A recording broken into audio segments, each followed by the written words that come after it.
Hi mga ka-traders! Magandang yaman po sa inyong lahat. Sa video naman po na ito, makikita po natin today, kumita po tayo ng 88.69 US dollars, no? Or kapag kinonvert po natin yan sa peso, makikita po natin, no? 5,000 pesos po, no? Or almost 5,100.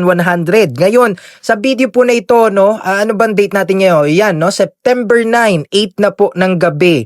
Ipa-post ko din to, no? Pagkatapos nating i-edit, no? Ngayon, ang goal ng video na ito, number 1, ay magbigay ng impormasyon, no? Edukasyon sa mga tao para nang sa gayon, tayo ay informed, no? Sa ating mga ginagawang mga trades, no? Pangalawa, syempre, bibigyan ko kayo ng tips and guides, no, kung gusto niyo matuto talaga mag-trade, no, especially intraday trading or scalping. Napaka-importante ng risk and reward ratio at yung hit ratio na tinatawag po. And lastly, number 3, ide-debunk po natin or babasagin natin yung misconception na, coach, kailangan ata sa trading malaki ang kapital, no, nasa $1,000, $2,000 or more, no.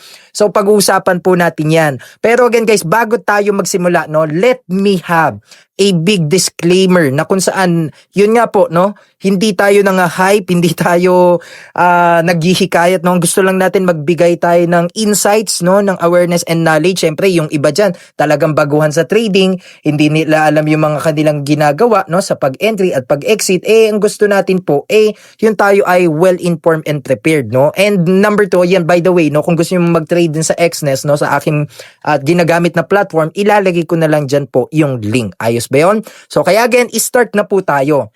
Unang-una kasi dito mga ka-traders, no, mamaya natin sasabihin yung starting capital natin. Ito muna po ang pansin ninyo, no. Sa mga trades po ninyo na ginagawa ninyo, unang-una kasi Jack, syempre, kailangan nyo ma-track yung record, no? Kailangan nyo mag-journal, kailangan nyo mag-notes. At kung mapapansin nyo po dito sa aking mga trades, yan, 'di ba? 88.69 US dollars or 5,000 pesos. Ano pong mapapansin nyo?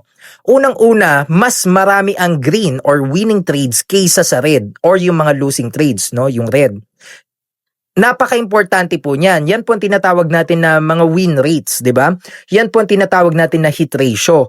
Pero hindi lang po 'yun ang importante. Ang importante din kasi guys is yung tinatawag po natin na edge ratio, no? Or yung in other words po, no, yung actual risk and reward ratio. O, example po natin dito. Etong trade ko na to, nasa pinakababa, no? Losing trade po 'yan, no? Or closed na nga, realized loss. Negative 0.52 US dollars, no? Pag yun natalo ako diyan, no, sa isang trade na yan, yung close ko. Pero kita nyo naman po, kung ako ay nanalo naman, no, o plus 3.82 US dollars, 2.884 US dollars, ibig sabihin ang kanyang risk to reward ratio is, 'di ba, napaka baba ng risk kumpara mo dun sa reward. Dapat po i-practice nyo po yun, no? 'Di ba? So naglo-loss man pero minimal, no? Yun po ang aking pinopoint at konti lang.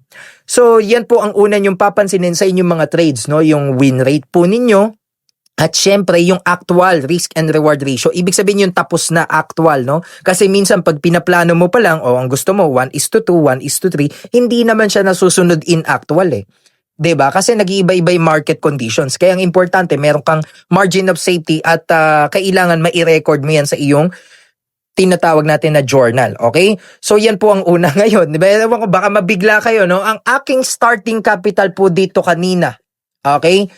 It was, no, 40 US dollars. Ngayon po, 131 US dollars na siya. So around actually 2,200 pesos, no. Ngayon, kung makikita po ninyo, syempre kasama na yung ating kapital, kasama itong ang 88.69 na dollars na profit natin.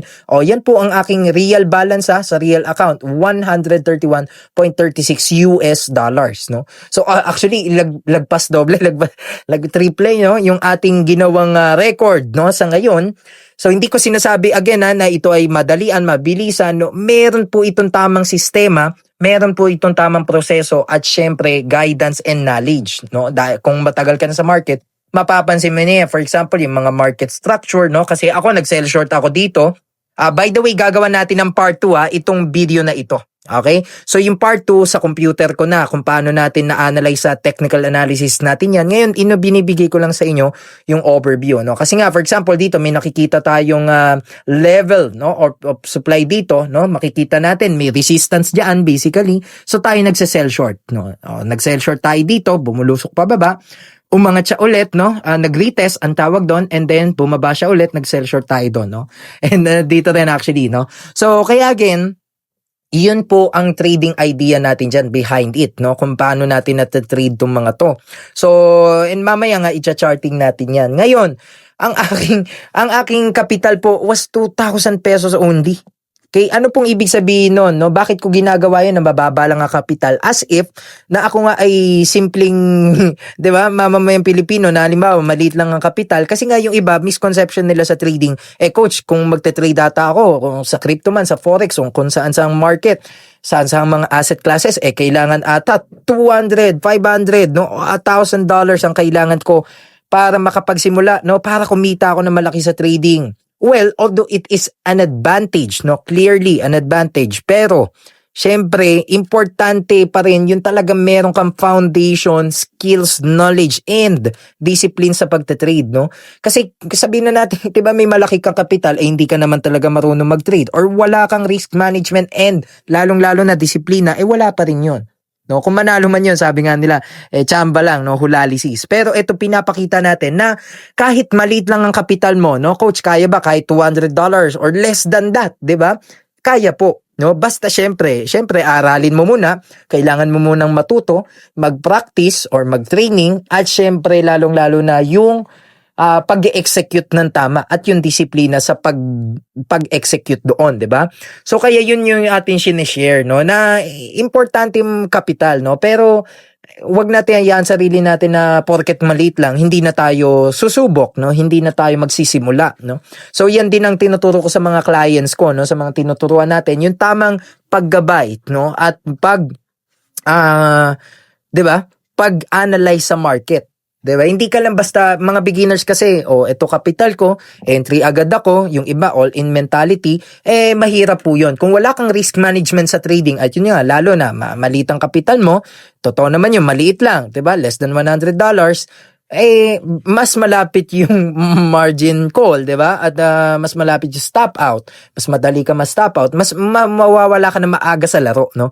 So, kung gusto mong tumagal sa laro, kung gusto mong tumagal sa pagda-trade, i-manage mo yung capital mo ng maayos at i-manage mo din yung risk mo, no? Kasi may mga makokontrol ka naman, lalong-lalo na yung sarili mo, okay?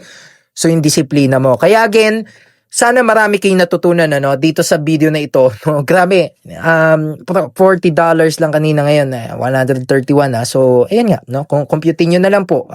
So makikita natin dito na talagang kung ikaw marunong ka talaga mag-trade, no, pwede mo siyang 'di ba? Pwede mo siyang gawing career, no? Basta syempre meron kang yun nga, yung sinabi natin, tamang skills, opportunity and discipline. Okay? So, kaya again, yun lang yung sinare ko sa inyo, no, na didebunk natin na hindi totoong, 'di ba, porket mababa lang yung kapital mo, hindi ka na makakapag-start or di mo na kayang palaguin at protektahan yung kapital mo. So, kailangan mo talaga mag-aral na mag-aral. Dahil nga tayo medyo matagal na tayo sa pagte-trade, no, at sa mga iba't ibang markets. Yan, pinapakita naman natin yung results, no, and record po natin. So, kaya again, sundan nyo na lang po itong part 2, no, ng gagawin natin. Siguro, short technical analysis lang, dito sa aking computer, nakaharap na ako ngayon, no. Kumbaga ito yung part 1, nire-record ko siya sa perspective na sa cellphone ko, no, tine-trade din at the same time.